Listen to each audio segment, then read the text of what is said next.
दादू नमो नमो निरंजनम नमस्कार गुरुदेवता वंदनम सर्वसाधवा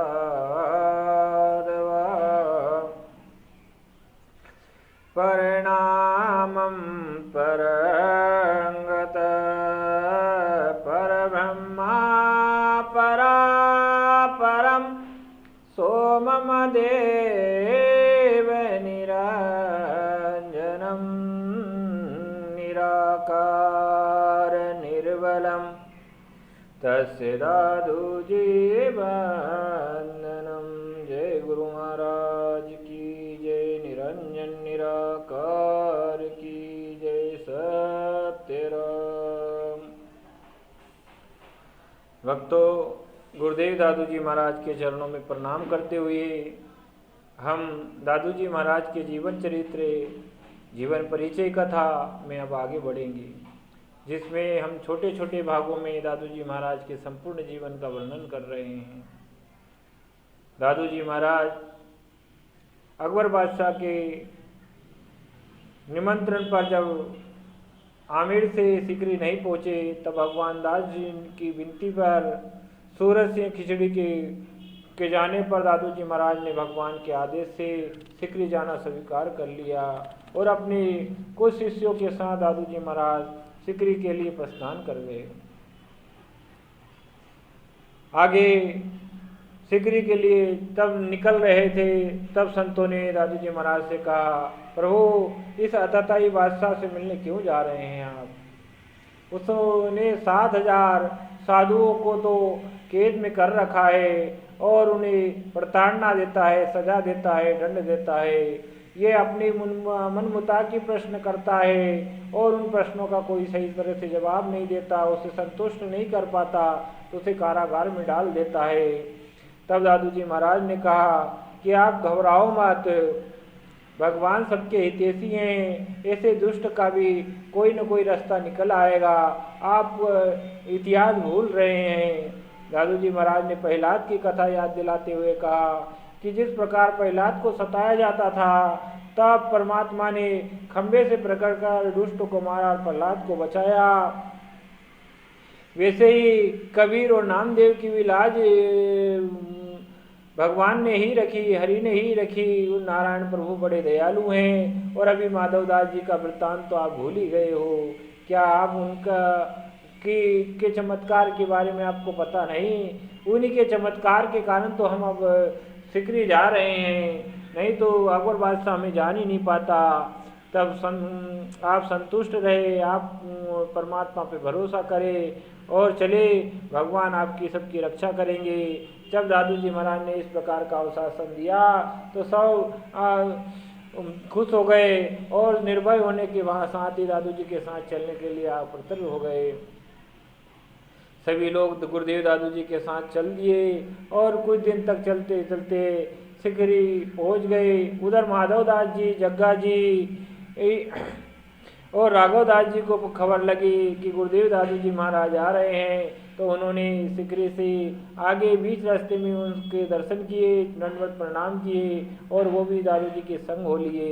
इस प्रकार संतों का एक टोला और दादूजी महाराज सब सिकरी के लिए प्रस्थान किया। सिकरी कुछ दूर रह जाने पर दादूजी महाराज ने जग्गा जी से कहा, आप जाओ और अमीर नरेश को सूचना करो। तब दादूजी के कहने पर जग्गा जी फौरन ही सिकरी के लिए प्रस्थान किया और जहाँ पर भगवान दास नरेश ठहरे हुए थे, वहीं पर जाकर भगवान दास जी को सूचना करी कि गुरुदेव दादूजी महाराज पधार गए हैं।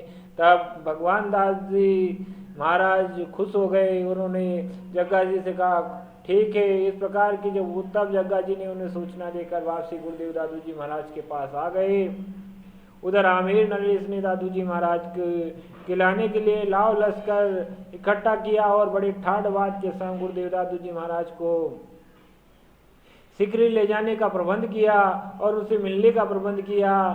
आमिर नरेश दादूजी महाराज से मिलने के लिए रास्ते में आए और दंडवत प्रणाम किया। तब दादूजी महाराज ने उसने कहा, अब खुश तो हो? तब दादूजी महाराज को भगवान दास जी ने कहा, प्रभु बहुत खुश हूँ। अब ये नहीं खुशी की कोई मेरी प्रसन्नता की कोई बखान ही नहीं कर सकता, मेरी खुशी की कोई बखान ही नहीं कर सकता। इस बारे भगवान जय जी ने दादू जी महाराज को प्रणाम किया, आंखों में आंसू बहाने लगे। आपकी दया बनी रहे, आपके दर्शन हो गए, इससे बड़ी खुशी और क्या होगी। इस प्रकार दादू जी महाराज से भगवान दास जी विनती करते रहे। फिर भगवान दास जी ने दादू जी महाराज को को ठाट बाट के साथ ले जाया गया। आशा कीर्तन करते धूमधाम से पूरे नगर में घुमाया गया। और फिर नगर में ले जाने के बाद में एक अच्छे एकांत जगह स्थान देखकर सभी संतों को ठहराया गया। सभी संतों ने आसन लगाया। शाम का समय था, भोजन की व्यवस्था करी गई। तब भगवान दास से दादू जी महाराज ने कहा, कोई भी संत शाम के समय भोजन नहीं करता, अब इसकी चिंता ना करें। इस प्रकार भगवान दास जी ने संतों की सेवा 3 दिन तक करी और दादू जी महाराज की सेवा 3 दिन तक करने का अवसर भगवान दास जी को प्राप्त हुआ। इसका पुण्य लाभ उन्हें मिला। फिर 3 दिन बाद भगवान आमेर नरेश भगवान दादू जी से मिलने आए। तब दादू जी महाराज ने आमेर नरेश को कहा, अपनी बादशाह को सूचना कर दो, खबर कर दो कि हम यहाँ पर सिकरी में पधार गए हैं। तब गुरुदेव दादू जी महाराज की आज्ञा से भगवान दास जी स्वयं बादशाह अकबर के पास गए और बादशाह अकबर से कहा कि महाराज, गुरुदेव दादू जी महाराज सिकरी में पधार गए हैं, अब आगे क्या किया जाए। तब अकबर बादशाह ने कहा, आप बोलो तो आओ, जहाँ वो ठहरे वहीं जाके मैं मिल लूँ, दर्शन कर लूँ, या आप बोलो तो यहाँ लेके आओ, जो आप उचित समझो वैसे कर सकते हैं। तब भगवान दास ने कहा कि मेरे कहने से तो कुछ नहीं होगा, गुरुदेव दादू जी महाराज के कहने से सब कुछ होगा। अगर वो चाहेंगे तो आप उनके पास जाके मिल लो, या वो नहीं वो अगर यहाँ आना चाहते हो तो यहाँ भी आके मिल सकते हैं। तब भगवान दास ने अकबर को इस प्रकार के कहने पर दादू जी महाराज के पास भगवान दास जी वापसी चले गए। तब भगवान दास जी ने दादू जी महाराज से अकबर की कोई प्रार्थना कही।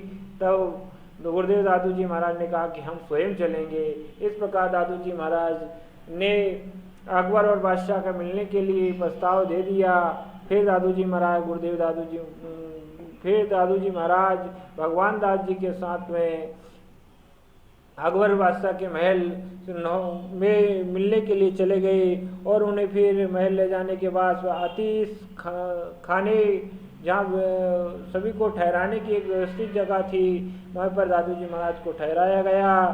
फिर दादू जी महाराज के आतिश खाने ठहराने के बाद में अकबर बादशाह को खबर कर दी गई कि गुरुदेव दादू जी महाराज आतिश खाना पधार चुके हैं, आप उनके दर्शन कर सकते हो। तब अकबर बादशाह ने तुलसी ब्राह्मण, बिरबल और अबू फजल को बुलाकर दादू जी महाराज की परीक्षा लेने के लिए पहुँचाया और कहा कि आप उनकी परीक्षा लो, वो इस प्रकार के संत हैं, आप जाकर उनसे बातचीत करो, चर्चा करो। तभी इसके बाद तुलसी ब्राह्मण, अबू फजल और बिरबल दादू जी महाराज के पास आए और दादू जी महाराज के ज्ञान उपदेश की परीक्षा लेने के लिए दादू जी महाराज से प्रश्न किया कि आपका इष्ट कौन है, आप किसका ध्यान करते हैं और किस चीज को मानते हैं। तब दादू जी महाराज ने एक उत्तर दिया, दादू स्वर्ग भुवन पताल मधी, आदियांत सब सेठ, सिरजन सबन को देते, सोई हमारा इष्ट।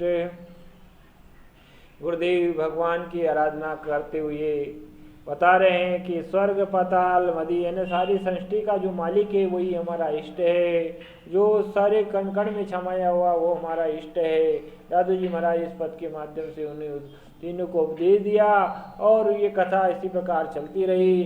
दादू जी महाराज और अकबर के मिलने का पहला दिन प्रारंभ हो चुका है। इसी प्रकार दादू जी महाराज और अकबर का 40 दिन तक का मिलन हुआ, 40 दिन तक सत्संग हुआ, 40 दिन तक वार्तालाप हुआ और 40 दिनों में कई बार दादू जी महाराज ने चमत्कार दिखाए। वो बड़े दिव्य रहे। इस कथा में सब आगे आने वाला है। भाइयों, आप कथा को निरंतर सुनते रहे और दादू राम सत्यराम करके कमेंट करते रहे और मेरा हौसला बढ़ाते रहे। मैं दादू जी महाराज की संपूर्ण गाथा को छोटे छोटे भाग में आप सब तक पहुंचाने की कोशिश कर रहा हूं और लाइव सब्सक्राइब करके इस चैनल को प्रमोट जरूर कर देना। इसी के साथ मैं अपनी वाणी को आज के लिए बस इतना ही मैं यहीं पे विराम दूंगा। आगे कल